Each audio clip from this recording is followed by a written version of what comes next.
Rekrutmen. Rekrutmen adalah proses untuk mendapatkan calon karyawan yang memiliki kemampuan, kualifikasi, dan keahlian yang relevan dengan kebutuhan perusahaan. Proses ini merupakan mekanisme untuk menarik orang-orang agar melamar pekerjaan.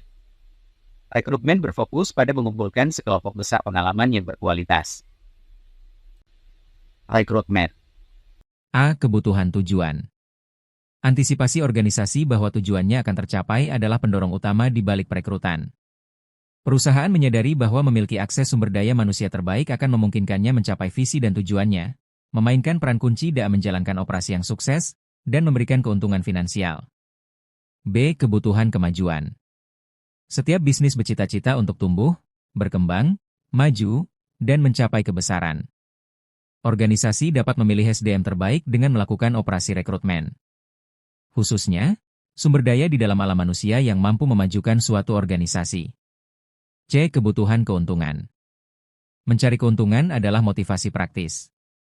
Dengan kata lain, sebuah perusahaan perlu menghasilkan uang agar dapat berfungsi, dan mempekerjakan karyawan adalah bagaimana hal itu terjadi.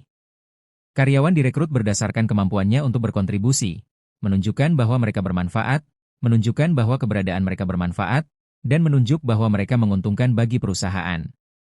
D. Kebutuhan memenangkan pasar. Organisasi ingin menarik banyak calon potensial melalui perekrutan.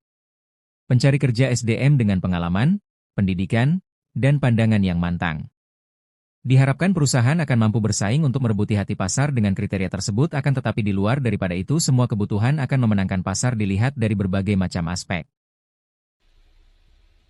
Bertujuan menuju kemajuan. Menggunakan kombinasi perekrutan internal dan eksternal, ada keputusan yang masuk akal jika perusahaan berada dalam fase pengembangan. Untuk mencapai keseimbangan dalam kemajuan, baik secara internal maupun internasional, penting untuk melibatkan individu muda dan tua. Kaum muda memiliki dampak yang signifikan terhadap profesionalisme. B. Tujuan dan efektivitas. Memilih untuk merekrut sumber daya manusia dari luar adalah langkah yang bijaksana jika Anda ingin mendorong persaingan yang sehat.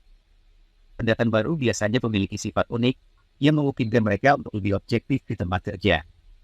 Pendatang baru lebih asertif, mereka berusaha untuk menonjol agar terlihat. Mereka menggunakan kreativitas untuk dilihat, dan mereka menggunakan inovasi untuk memenangkan kepercayaan orang. C. Target kinerja dan produktivitas. Perekrutan internal adalah pilihan yang bagus dalam hal output atau kinerja. Pertumbuhan sumber daya manusia termasuk optimalisasi karyawan yang ada, yang sangat baik untuk regenerasi. Menggunakan strategi perekrutan internal dan eksternal hanyalah masalah kemauan. Keduanya diperlukan tergantung pada keadaan dan kebutuhan. Organisasi dapat beralih ke perekrutan eksternal karena sumber daya manusia internal mereka tidak selalu setara.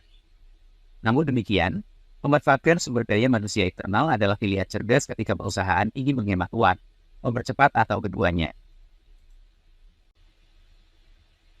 Hal yang diperlukan dalam rekrutmen. A. Sourcing proses. Definisi proses sourcing adalah prosedur untuk menemukan kandidat yang memenuhi persyaratan saat ini dengan menggunakan sumber yang dapat diakses. Sumber daya internal dan eksternal adalah pendekatan yang sering digunakan. Surat langsung, bursa kerja, headhunter, dan strategi lainnya adalah beberapa di antara banyak yang dapat digunakan untuk menggambar lamaran. B. Selection process. Proses seleksi adalah prosedur yang digunakan untuk mempersempit lamaran pekerjaan kepada mereka yang paling sesuai dengan tuntutan bisnis. C. User process. Menemukan kandidat ideal dari dalam kumpulan pelamar yang berhasil melewati tahap seleksi dikenal sebagai proses pengguna, dan ini melibatkan pemahaman kedua istilah ini. Tujuan rekrutmen pada dasarnya adalah memastikan bahwa perusahaan mendapatkan sumber daya manusia yang tepat untuk mengisi kebutuhan organisasi. Rekrutmen bukan sekadar mencari orang untuk mengisi posisi kosong, tetapi merupakan langkah strategis agar operasional perusahaan dapat berjalan dengan efisien dan berkelanjutan. Melalui rekrutmen, perusahaan berupaya mengisi posisi yang kosong agar tidak terjadi kekosongan fungsi kerja yang dapat menghambat aktivitas operasional. Selain itu, rekrutmen juga bertujuan untuk memastikan bahwa setiap bagian dalam organisasi dapat bekerja secara optimal sesuai perannya masing-masing. Rekrutmen yang baik juga mendukung pencapaian target dan tujuan perusahaan. Dengan memiliki karyawan yang kompeten dan sesuai kebutuhan, perusahaan dapat meningkatkan produktivitas, kualitas kerja, serta daya saing di pasar. Pada akhirnya, Rekrutmen yang tepat akan berkontribusi dalam menghasilkan keuntungan dan mendorong pertumbuhan perusahaan secara jangka panjang. Setelah proses rekrutmen selesai, tahap selanjutnya adalah seleksi. Seleksi merupakan kegiatan dalam manajemen sumber daya manusia yang dilakukan untuk memilih kandidat terbaik dari kumpulan pelamar yang telah direkrut. Pada tahap ini, perusahaan tidak lagi mencari pelamar sebanyak-banyaknya, melainkan mulai melakukan pemilahan berdasarkan kriteria tertentu. Tujuannya adalah memastikan bahwa kandidat yang dipilih benar-benar memiliki kemampuan, kepribadian, dan sikap kerja yang sesuai dengan kebutuhan perusahaan. Dengan kata lain, seleksi berfungsi sebagai penyaring agar perusahaan tidak salah dalam mengambil keputusan perekrutan, karena kesalahan dalam seleksi dapat berdampak pada kinerja organisasi di masa depan. Proses seleksi karyawan tidak dilakukan secara sembarangan, melainkan memiliki dasar yang jelas agar hasilnya sesuai dengan kebutuhan organisasi. Salah satu dasar penting dalam seleksi adalah kebijakan pemerintah. Perusahaan wajib menjalankan proses seleksi sesuai dengan peraturan perundang-undangan yang berlaku, khususnya yang berkaitan dengan ketenagakerjaan, hak-hak tenaga kerja, serta perlindungan dari tindakan diskriminasi. Selain itu, seleksi juga didasarkan pada job specification, yaitu kesesuaian antara kemampuan calon karyawan dengan tuntutan pekerjaan. Dasar ekonomi rasional juga digunakan agar perusahaan memperoleh karyawan yang memberikan nilai tambah secara efisien.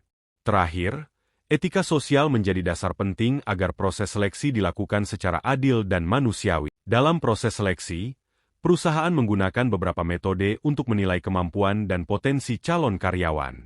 Metode pertama adalah tes pengetahuan akademik, yang bertujuan untuk mengukur pemahaman kandidat terhadap bidang ilmu atau keahlian yang relevan dengan pekerjaan yang dilamar. Metode kedua adalah tes psikologi. Tes ini digunakan untuk mengetahui karakter, kepribadian, pola berpikir, serta stabilitas emosi calon karyawan. Aspek psikologis penting karena kemampuan teknis saja tidak cukup tanpa sikap dan perilaku kerja yang baik. Metode ketiga adalah wawancara. Wawancara memungkinkan perusahaan untuk menggali informasi lebih dalam mengenai motivasi, pengalaman kerja, serta kesesuaian kandidat dengan budaya organisasi. Dari wawancara, perusahaan dapat menilai sejauh mana calon karyawan. Dapat disimpulkan bahwa rekrutmen dan seleksi merupakan tahapan penting dalam perencanaan sumber daya manusia. Rekrutmen berfungsi untuk menarik calon karyawan yang memiliki potensi dan kualifikasi sesuai kebutuhan perusahaan, sedangkan seleksi bertujuan memilih kandidat terbaik dari para pelamar tersebut. Rekrutmen dilakukan untuk memastikan operasional perusahaan berjalan efektif, mendukung pencapaian tujuan organisasi, serta mendorong pertumbuhan dan keuntungan perusahaan. Setelah itu, seleksi dilakukan melalui berbagai metode seperti tes pengetahuan, tes psikologi, dan wawancara agar perusahaan memperoleh karyawan yang benar-benar sesuai dengan tuntutan pekerjaan. Proses seleksi harus dilaksanakan secara objektif dan berlandaskan kebijakan pemerintah, job specification, serta etika sosial.